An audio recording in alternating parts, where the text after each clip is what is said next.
Abşeron yarımadasında yaz balık ovu müvəffəqiyyətlə davam edir.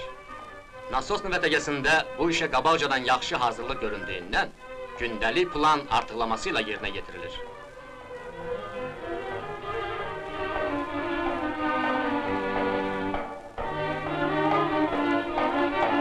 Ömrünün 35 ilini balıqçılıqda keçirən Aydın dayının briqadası hər gün tonlarla balıq tutur.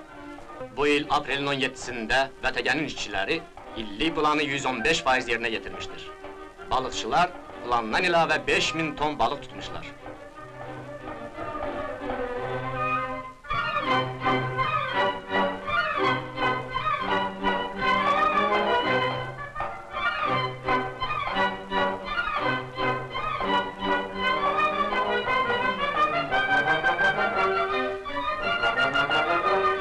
Bu münasibətlə keçirilən yığıncaqda vətəgənin direktoru Əliyev yoldaş, Respublika zəhmətkeşlərinə bol məhsul vermək üçün balıqçıları daha da yaxşı işləməyə çağırdı.